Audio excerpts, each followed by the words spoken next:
Veg varieties मध्ये आपल्या सगळ्यांचं हार्दिक स्वागत आहे। आज आपण बघणार आहोत पारंपरिक ढोकळ्याच्या तुलनेत असलेला अतिशय सोपा आणि झटपट होणारा ढोकळ्याचा प्रकार, ज्याचं नाव आहे रवा ढोकळा। ना बेसन ना तांदूळ, 1 कप रव्यापासून बनवा सॉफ्ट आणि स्पॉन्जी ढोकळा। गुजराती स्टाईलचा रवा ढोकळा।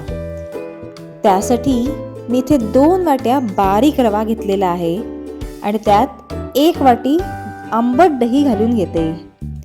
जर का तुमच्याकडे बारीक रवा नसेल तर जाड रवा मिक्सरला वाटून घ्या। गुजरातचे अनेक पदार्थ लोकप्रिय आहेत, त्यात नियमित खाल्ला जाणारा पदार्थ म्हणजे ढोकळा। पिवळा ढोकळा आणि पांढरा ढोकळा असे ढोकळ्याचे 2 प्रकार आहेत। आपल्या सर्वांनाच ढोकळा खूप आवडतो।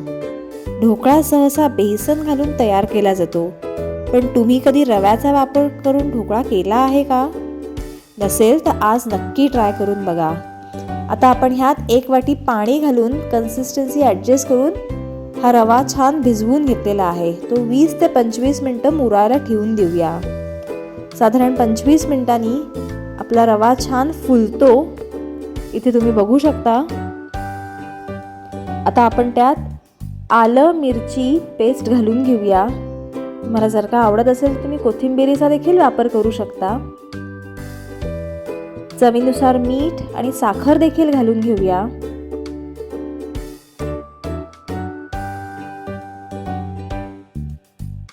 आणि हे सगळं मिश्रण छानपैकी एकजीव करून घेऊया। लागलंच तर तुम्ही यात थोडंसं पाणी देखील घालू शकता। जास्त पीठ पातळ किंवा जास्त घट्ट ठेवायचं नाहीये, त्याची कन्सिस्टन्सी मध्यम असली पाहिजे। रवा ढोकळा हा नाश्त्यासाठी एक परिपूर्ण खाद्यपदार्थ मानला जातो, जो अगदी लहान मुलं देखील उत्साहाने खातात। आता आपलं हे छानपैकी असं मिक्स करून झालेलं आहे। आता हा ढोकळा अधिक फुलण्यासाठी आपण त्यात इनो फ्रूट सॉल्ट घालून घेऊया। साधारण 1 वाटी रव्याला 1 इनोचा पाकिट आपण वापरणार आहोत। इथे मी प्लेन फ्लेवर घेतलेला आहे, तुम्ही लेमन फ्लेवर देखील घेऊ शकता। हे इनो घातल्यानंतर आपण त्यावर 1-2 चमचे पाणी घालून घेणार आहोत, जेणेकरून इनो छान ॲक्टिवेट होईल आणि आपला ढोकळा फुगायला मदत होईल। परत एकदा हे मिश्रण छान फेटून घेऊया आणि इनो घातल्यानंतर जास्त वेळ काढायचा नाही, तो ढोकळा लगेच वाफवून घ्यायचा। हा ढोकळा तुम्ही कुकरमध्ये देखील वाफवून घेऊ शकता। आता मी इथे एका ग्लासला तेलाचं ग्रेसिंग करून घेतलेलं आहे। एक ढोकळ्याला ट्विस्ट, छान असा डिस्क आकाराचा आपण ढोकळा करणार आहोत, त्यासाठी मी इथे ग्लासचा वापर केला आहे। ह्या आधीचे आपण जे ढोकळे बघितलेले होते ते आपण टीनमध्ये किंवा ताटलीमध्ये लावून घेतलेले होते।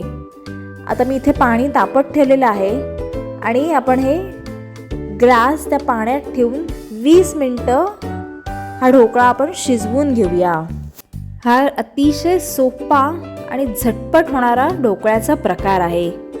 साधारण 20 मिनिटं झालेली आहेत। आपण बघूया आपला ढोकळा तयार झालेला आहे का। त्यासाठी असं सुरीचं टोक ह्यात घालून बघायचं।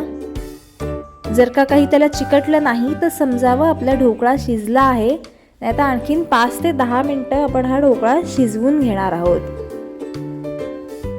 हा रवा ढोकळा तुम्ही सकाळी किंवा संध्याकाळी चहा सोबत नाश्ता म्हणून देखील खाऊ शकता।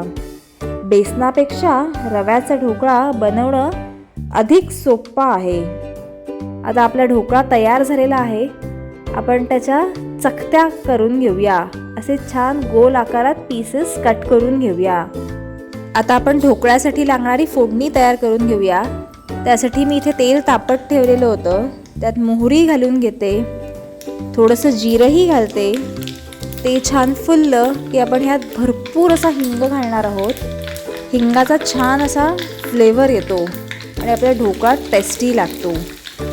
1 ते 2 मिरच्यांचे तुकडे देखील घालून घेऊया आणि भरपूर कढीपत्ता घालून घेऊया। तर अशी आपली ही खमंग फोडणी आपण ह्या कट केलेल्या ढोकळ्याच्या पीसेसवरती घालून घेऊया। युजुअली हा रवा ढोकळा दह्याच्या चटणीसोबत सर्व करतात, दही छान फेटून त्यात तिखट, मीठ आणि साखर घालून चटणी तयार केली जाते आणि त्यासोबत सर्व केला जातो. तुम्ही हा सॉस किंवा हिरव्यागार चटणीसोबत देखील सर्व करू शकता.